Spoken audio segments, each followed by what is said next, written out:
The abandoned Sentinel. The Prometheus Dawn drifted through the outer edges of the Sol system like a forgotten ghost from humanity's past. Her hull showed the scars of decades in space, with patches of different metals welded over micrometeorite impacts and radiation burns. Paint had long since faded from her sides, leaving behind a mottled gray surface that seemed to absorb light rather than reflect it. To anyone looking at her through a telescope, she appeared to be exactly what her records claimed: a decommissioned research vessel from the early days of human space exploration, now serving as little more than a deep space monitoring station. Captain Elena Vasquez stood on the bridge of the Prometheus Dawn, watching the distant blue dot of Earth through the main viewport. At 45, she carried herself with the bearing of someone who had seen too much combat and learned to expect the worst from every situation. Her dark hair was streaked with premature gray, pulled back in a regulation military bun that she maintained out of habit rather than requirement. The uniform she wore was technically civilian, but everything about her posture and demeanor screamed former military. Contact from Earth Command called Communications Officer Zara al-Rashid from her station. Zara was younger than Elena, in her early 30s, with the kind of precise movements that came from years in intelligence work. Her fingers danced across the quantum encryption keys as she decoded the incoming message. "They're asking for our status report again." Elena walked over to the central command chair, her boots making soft sounds on the metal decking. The bridge of the Prometheus Dawn was cramped compared to modern military vessels, but every inch of space was utilized efficiently. Consoles lined the walls, their displays showing various readouts that would mean nothing to a casual observer, but told Elena everything she needed to know about her ship's true capabilities. "Tell them we're running routine maintenance on the deep space sensors," Elena replied. "Same as always." "They don't really care what we're doing out here, do they?" asked Lieutenant Sarah Walker from the tactical station. Sarah had earned the nickname Ghost during her time with Special Operations, partly for her ability to move unseen through enemy territory, and partly for the way she seemed to anticipate threats before they materialized. She was pale and thin, with short blonde hair and eyes that never seemed to rest on any one thing for very long. "That's the idea," Elena said with a slight smile. "As far as Earth Command knows, we're just a bunch of washed-up veterans babysitting some old equipment that's too expensive to decommission properly." The truth was far more complex. 3 years ago, Elena had been contacted by a shadow division within Earth's military command. They had a problem. Earth's official defense fleet was impressive by human standards, but intelligence reports suggested that when humanity finally encountered a hostile alien civilization, conventional weapons might not be enough. They needed something else, something that could give humanity an edge if the worst happened. The Prometheus Dawn had been selected for a special project. Officially, she was retired. Unofficially, she had been gutted and rebuilt from the inside out with experimental technology that pushed the boundaries of known physics.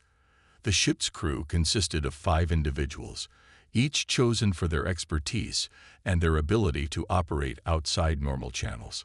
Chief Engineer Dmitry Volkov emerged from the lower decks, wiping his hands on an oil-stained rag. Dmitry was a bear of a man, with wild hair and a beard that seemed to have a life of its own. His thick Russian accent often made him difficult to understand, but there was no question about his genius when it came to making impossible technology actually work. "The quantum resonance chamber is stable," he announced, his voice carrying the satisfaction of someone who had just solved a particularly difficult puzzle. "The containment fields are holding at optimal levels, and the power couplings are finally behaving themselves." "How long until we can run a full systems test?" Elena asked. "Give me another week to fine-tune the harmonic frequencies, and we should be ready for anything," Dmitry replied. "Though I still think this whole system is completely insane." Dr. Marcus Chen looked up from his workstation near the back of the bridge. Marcus was the theoretical physicist who had developed the core technology that powered their secret weapon. He was quiet and methodical, the kind of person who thought through every possibility before speaking. His black hair was always perfectly styled, and his clothes were always immaculate, even after working with dangerous quantum equipment for hours. Insane, perhaps, Marcus said in his calm, measured voice. But the mathematics are sound. If our calculations are correct, this technology will give us capabilities that no other species in the galaxy possesses. Elena nodded, but before she could respond, alarms began sounding throughout the ship. Zara's fingers flew across her console as new data streamed in from their long-range sensors. Multiple contacts approaching the Sol system, Zara announced, her voice tight with tension. Configuration unknown, but they're big. Really big. Elena moved to the tactical display, where Sarah was already pulling up sensor data. The screen showed 7 massive objects moving toward Earth at speeds that should have been impossible for ships of their size. Each vessel was easily 10 times larger than humanity's biggest battleships. First contact, Sarah asked. Looks that way, Elena replied. Zara, are you picking up any communications? Broad spectrum transmission coming in now, Zara said, adjusting her equipment. It's being broadcast on multiple frequencies, including some we've never seen before. They're speaking English. A voice filled the bridge, smooth and pleasant, with the kind of tone that politicians used when they wanted to sound reassuring while delivering bad news. Greetings, inhabitants of the third planet of this system. We are representatives of the Galactic Hegemony, a coalition of civilized species dedicated to bringing order and prosperity to the galaxy. We have come to invite your species to join our great community. Please prepare to receive our diplomatic envoys. Elena felt a chill run down her spine. The message sounded friendly enough, but something about it bothered her. Zara, run a linguistic analysis on that transmission. I want to know if there are any hidden meanings or subtext. Already on it, Zara replied, her training in intelligence work serving her well. The surface message is polite, but the underlying structure suggests dominance patterns. They're not really asking permission. The communication continued, and Elena listened carefully to every word. The aliens explained that they had been monitoring human transmissions for several decades, learning about Earth's culture and technology. They claimed to be impressed by human creativity and potential, and wanted to offer humanity a place in their galactic civilization. Captain, Dr. Chen called out from his station. I'm detecting some unusual energy signatures from their ships. The power levels are incredible, but there's something else. The energy patterns don't match anything in our databases. What kind of patterns? Elena asked. It's as if they're using technology that operates on completely different principles from ours, Marcus explained. Our weapons and shields work by manipulating electromagnetic fields and nuclear forces. Their technology seems to manipulate something deeper, something more fundamental. Elena absorbed this information while watching the tactical display. The alien ships had taken positions around Earth, not quite forming a blockade, but definitely controlling the approaches to the planet. Earth's defense fleet was moving to intercept, but even their most optimistic projections showed them hopelessly outgunned. Sarah, what's your assessment? Elena asked. Ghost studied the tactical situation with the eye of someone who had spent years analyzing enemy positions and capabilities. If these aliens wanted to destroy Earth, they could have done it already. The fact that they're talking suggests they want something from us. But their positioning is aggressive. They're not taking any chances. Unitary, how long until our systems are ready for combat operations? Helena asked. The big Russian engineer looked up from his calculations. If you're asking if we can fight, the answer is yes. But we've never tested the quantum resonance system under actual combat conditions. We could end up creating a black hole or tearing a hole in space-time. Or we could save Earth, Elena replied grimly. A new transmission came through from Earth Command, this one directed specifically to the Prometheus Dawn. Admiral Harrison's voice was tense as he spoke. All monitoring stations are to maintain current positions and observe only. Do not, repeat, do not take any action that could be interpreted as hostile. We're going to try diplomacy first. Elena looked around her bridge at the crew that had become her family over the past 3 years. Each of them was an outcast in their own way, too unconventional or too dangerous for regular military service. But they were also the best at what they did, and they had built something on this old ship that might just give humanity a fighting chance. "Zara, encrypt a message to Earth Command," Elena said finally.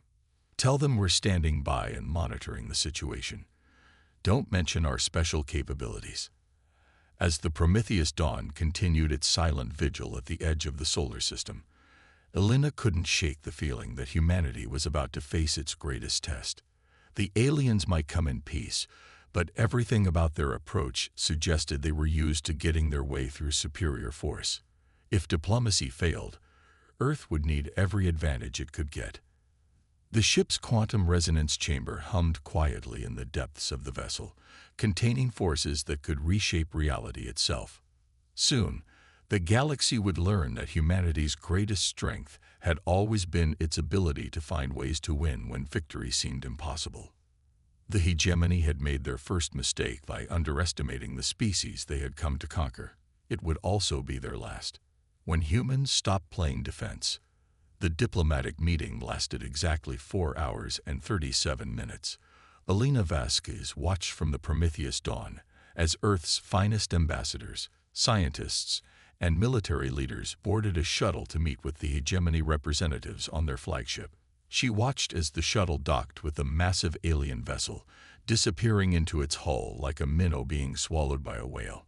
She also watched as the shuttle was vaporized 3 seconds after docking. All Earth vessels, this is Admiral Harrison on the Constantinople, came the panicked transmission across all military frequencies. "The diplomatic shuttle has been destroyed. I repeat, the shuttle has been destroyed. All ships, prepare for combat." The voice that had spoken so pleasantly during first contact now filled the communication channels again, but the tone had changed completely. Gone was the diplomatic politeness, replaced by cold authority. "Inhabitants of Earth, your leaders have been tested and found unworthy of joining the hegemony as equals. Your species shows promise, but your political structures are inefficient and your military technology is primitive. You will be integrated into the hegemony as a client species. Resistance will result in the destruction of your civilization. You have 1 hour to surrender unconditionally." Elena felt her hands clench into fists. She had seen this before, in smaller conflicts across human space. Bullies always started with reasonable-sounding demands before revealing their true nature. The difference was that this time, the bully had the power to back up their threats. "Dmitri, bring all systems online," she ordered. "Marcus, I need the quantum resonance system ready for combat operations. Sarah, plot attack vectors on the hegemony fleet. Zara, start jamming their communications." The bridge of the Prometheus Dawn transformed as hidden systems came to life. Panels slid aside to reveal military-grade displays, and the cramped research vessel suddenly looked like what it really was, the most advanced warship humanity had ever built. "Elena," Dr. Chen said quietly, "we're 1 ship against 7. Even with our technology, the odds are not in our favor." "Doctor," Elena replied, watching as Earth's defense fleet moved to engage the aliens. "When has humanity ever worried about the odds?" The battle began badly for Earth. The human ships opened fire with everything they had: particle beams, fusion torpedoes, and kinetic projectiles that could crack asteroids in half. The weapons struck the hegemony vessels and simply disappeared, absorbed by shields that operated on principles beyond human understanding. The aliens' response was swift and devastating. Beams of energy that looked like controlled lightning reached out from their ships, and wherever they touched, human vessels simply ceased to exist. Not destroyed, not exploded. They vanished as if they had never been there at all. "Jesus," Sarah whispered, watching the tactical display as ship after ship disappeared from the screen. "They're not just destroying our fleet. They're unmaking it." "Captain," Zara called out, "I'm intercepting hegemony communications. They're talking about harvesting Earth's population for slave labor and using our planet as a mining operation. Alina's jaw tightened. The aliens hadn't come to uplift humanity or offer them a place among the stars. They had come to strip Earth of everything valuable and leave humanity as a broken remnant of what they once were. "That's not going to happen," she said quietly. Then, louder, "All stations, prepare for combat. We're going to show these bastards what happens when you threaten our home." The Prometheus Dawn began to move, accelerating toward the center of the battle with engines that were far more powerful than they appeared. Dimitri had spent years perfecting the ship's drive system, creating a hybrid technology that combined human engineering with theoretical principles that pushed the boundaries of physics. "Dimitri, status on the quantum resonance system?" Alina asked. "All systems green, Captain. The containment fields are stable, and I've got enough power to run a full-scale reality adjustment. But remember, we only get one shot at this. After that, we'll need at least 6 hours to recharge. Then we better make it count. Marcus, explain to me one more time how this thing works." Dr. Chen activated a holographic display that showed the quantum resonance chamber deep in the ship's heart.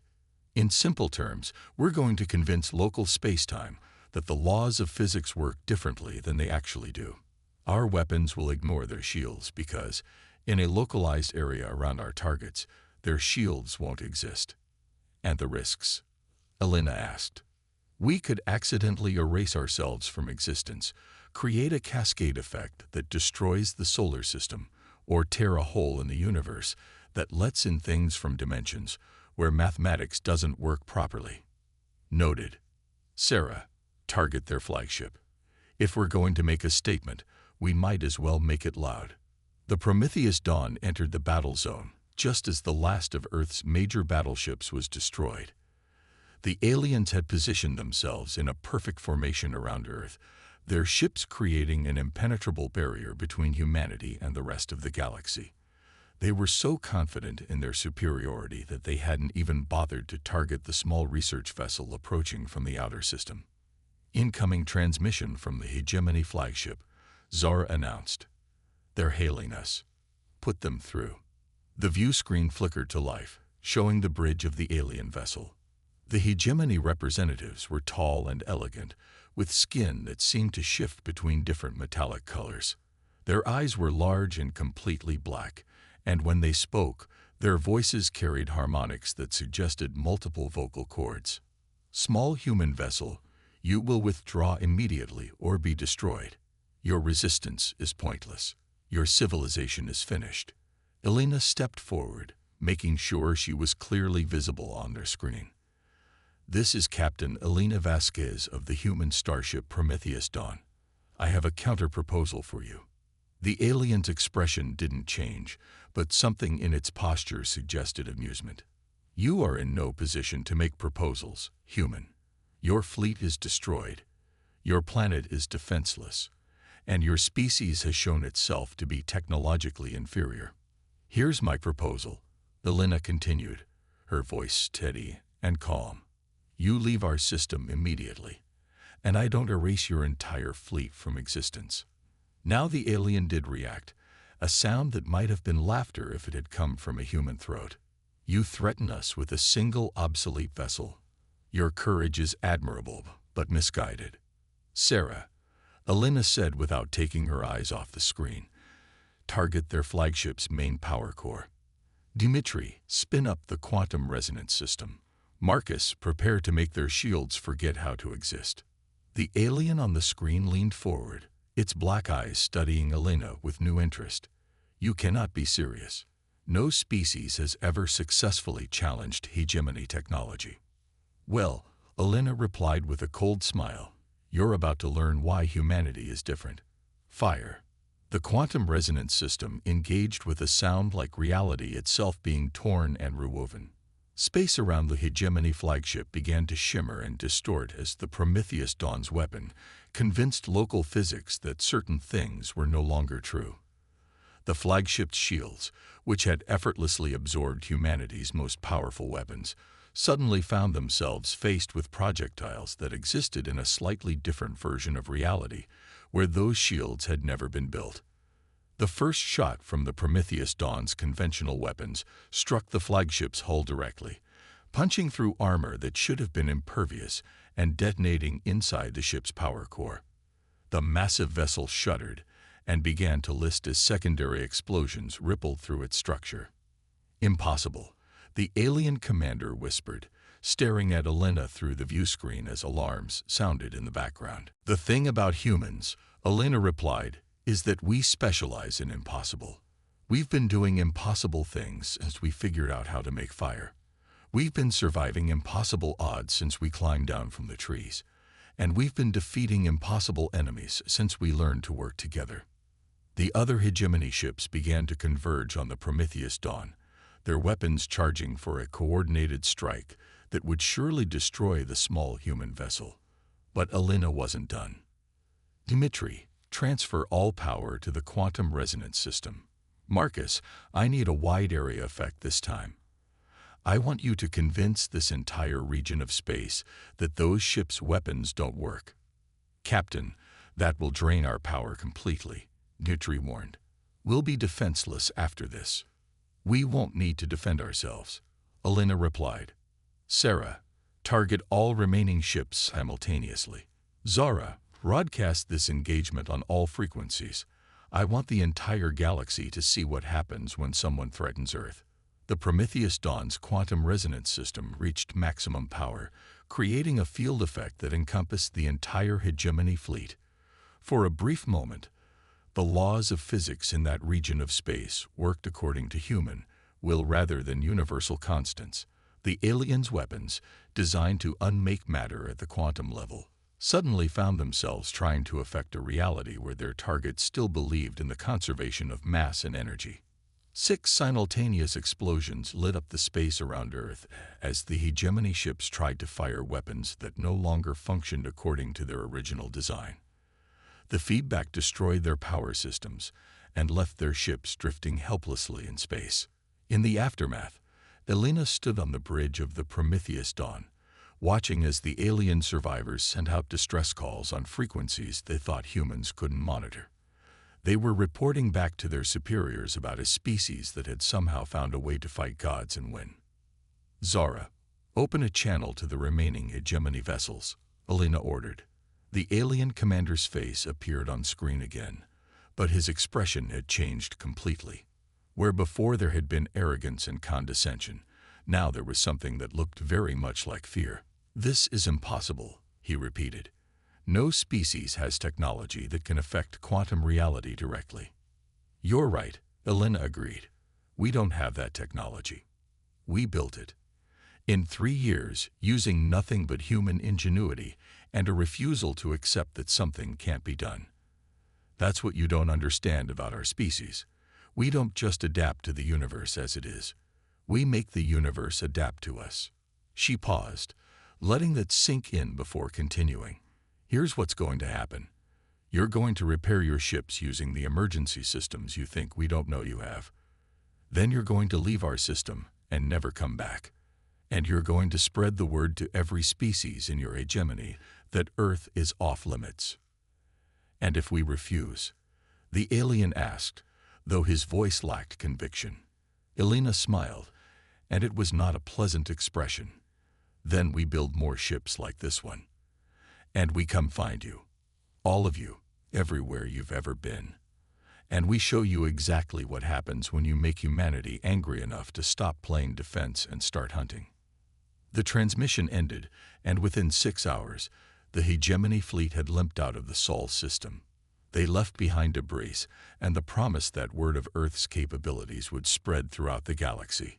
Elena sat in her captain's chair, watching Earth grow larger in the viewport as the Prometheus Dawn returned to its patrol route. The planet looked the same as it always had, blue and white and beautiful against the darkness of space. But everything had changed. Humanity was no longer alone in the universe, and the galaxy now knew that the small, aggressive species from the third planet was not to be underestimated. "Captain," Dr. Chen said quietly, "what do we do now?" Elena thought about that question as she watched her home world rotate slowly beneath them. "Now we get ready for when they come back. Because they will come back, Marcus. Maybe not the hegemony, but someone will. And when they do, we'll be ready." The Prometheus Dawn resumed its quiet patrol of the outer system, once again appearing to be nothing more than an obsolete research vessel. But now it carried something more than experimental technology and a crew of misfits. It carried the knowledge that humanity could face the impossible and find a way to win. The galaxy had learned its first lesson about humanity. They were not prey. They were predators, and they had just announced their presence to the universe in the most dramatic way possible. The age of human expansion into the galaxy was about to begin.